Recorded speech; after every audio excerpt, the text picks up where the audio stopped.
大家好，欢迎大家来到中文班。សួស្តីអ្នកនរគ្នាស្វាគមន៍មកកាន់វីដេអូបង្រៀនមូលដ្ឋានគ្រឹះនៃភាសាចិនវគ្គបន្តទៀតអូខេថ្ងៃនេះគឺវគ្គថ្ងៃទី14ហើយអូខេអញ្ចឹងយើងមកមើលថាថ្ងៃនេះខ្ញុំមានស្រៈអីយកមកបង្ហាញអ្នកនរគ្នាអូខេអញ្ចឹងក្រោយពីយើងបានរៀនស្រៈមកច្រើនដែរហើយឥឡូវយើងមកមើលស្រៈនេះយើងមានថាស្រៈនេះយើងអានថាអ៊ីអ៊ឺអឺអូខេឥឡូវយើងមកមើលថាតើស្រៈអ៊ីនេះយើងមានពាក្យថាអីគេអូខេយើងមានពាក្យថាជាអូខេជីអ៊ីជាស្រឡេងទី1យើងអានថាជាស្រឡេងទី2ជាស្រឡេងទី3ជាអញ្ចឹងពាក្យនេះយើងអានថាជាអូខេអ្នកនរគ្នាតើតើជាមួយនឹងពាក្យជា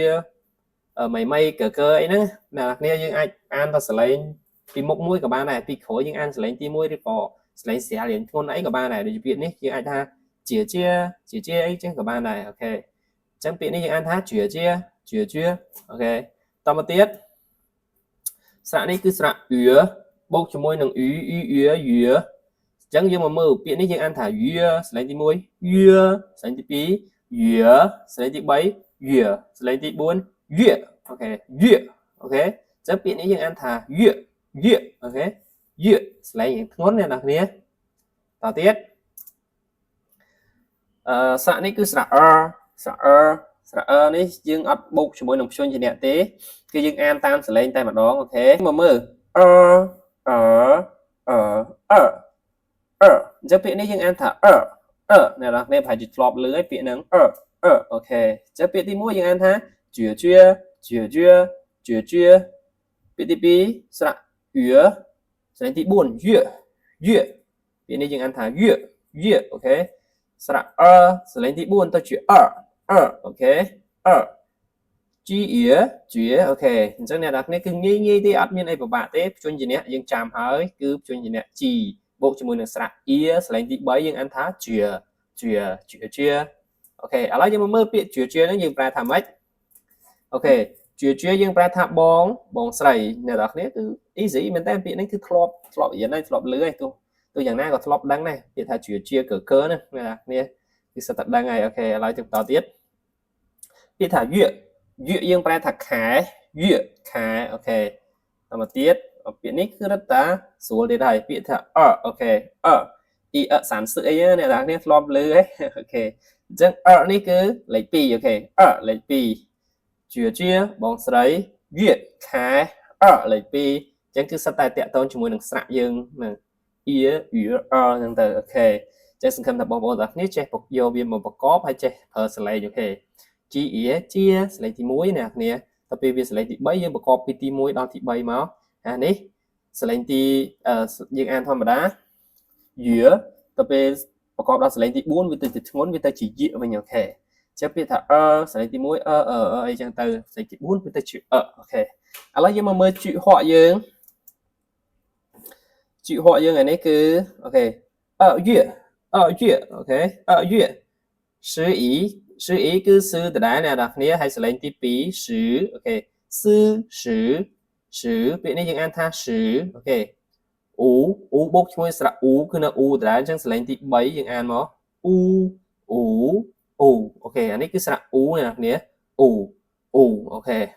ហើយចំណាំបន្តិចអ្នកនរគ្នាស្រៈអ៊ូហ្នឹងបើឃើញបូកជាមួយអក្សរ U នេះកាលពីខ្ញុំបរៀនជាមានស្រៈ E U U អ្នកនរគ្នាអញ្ចឹងអក្សរ U ហ្នឹងគឺស្រៈអ៊ូ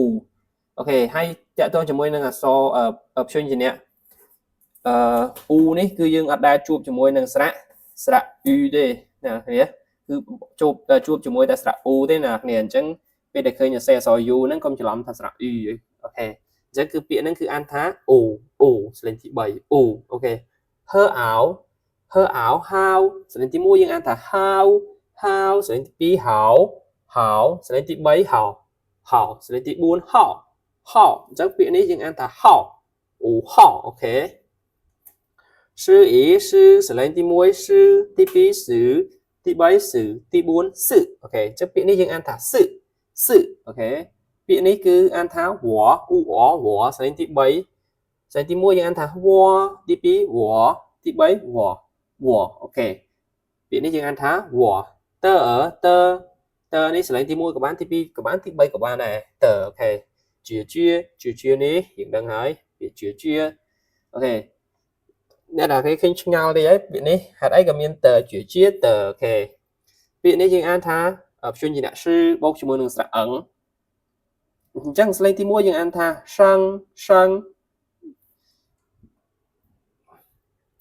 ok chẳng việc này dương an tha sang rư chuyên gì này cứ chuyên gì là rư ý cứ ở tới chỉ rí thế này là cái rư ý cứ nơi ta rư là thì sẽ tí 1 dương an tha rư tí 2 rư tí 3 rư tí 4 rư ok chắc việc này sẽ tí 4 với tờ chỉ rư ok sang rư và này đặc nghĩa chắc mà đong tiết nhóm an sầm rai ở này đặc nghĩa chỉ phía xa máy ok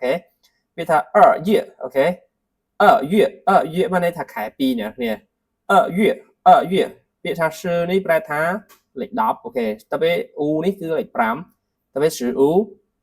đọc pram sử u cứ đọc pram và tại biển nên cứ thở pram chỉ mỗi được 3 biển nè vì ta hạo dương phải thà lịch nè nè tập về sử u hạo dương ăn phải thà lịch đọc pram thế dương phải thà ngày tí đọc pram chẳng ở月15号ởปลายท้าปีเยปลายท้าขายปีมันเหมือนปีค้านะดักเนี้ยจะมือวิดีโอขอยังนึงใหญ่โปรไซต์จากการปลาเลขโอเคถ้ายังปลาไม่เอ็มไม่ฮะโอเคจังเย15号โอเคขายปีไงที่ดับปรามชื่อโอเคชื่อปลายท้าบัตรจักคือจีชื่อวอเตอร์จีเจียเตอร์生日กลายนี้ชื่อวอเตอร์វាថា water ប្រែថារបស់ខ្ញុំ water ជាបងស្រីរបស់ខ្ញុំគឺជាថ្ងៃគឺជាបងស្រីរបស់ខ្ញុំឥឡូវហ្នឹងគឺបើសិនយើងបកមកកណាត់វាអញ្ចឹងហើយប៉ុន្តែប្រយោគនេះគឺរៀងវែងយើងបកទាំងអស់អ្នកគ្នាអញ្ចឹងពាក្យថាชื่อបាត់ចាស់គឺជា war គឺខ្ញុំ water របស់ខ្ញុំជាបងស្រី water ជាបងស្រីរបស់ខ្ញុំតប្រែថារបស់អញ្ចឹងសឹងរឹប្រែថាខូបកំណើតអូខេអញ្ចឹងសង្រឹកខូបកណាត់ហើយប្រយោគនេះតើតើយើងប្រើទាំងអស់បានយើងយល់អ្នកបកមកកណាត់ចេះមកបកចេះទៀតគឺអត់យល់ទេអូខេអញ្ចឹងយើងសម្រាយមួយហើយឥឡូវយើងមកមើលការបកប្រែ2月15号是我的姐姐的生日អូខេខែ2ថ្ងៃទី15គឺជាថ្ងៃកំណើតរបស់បងស្រីខ្ញុំអាហ្នឹងគឺយើងត្រូវប្រែអញ្ចឹងអ្នកនរគ្នា2月15号是我的姐姐的生日អូខេ2月15号是我的姐姐的生日ខែ2ថ្ងៃទី15គឺជាថ្ងៃកំណើតរបស់បងស្រីរបស់បងស្រីខ្ញុំអូខេអញ្ចឹង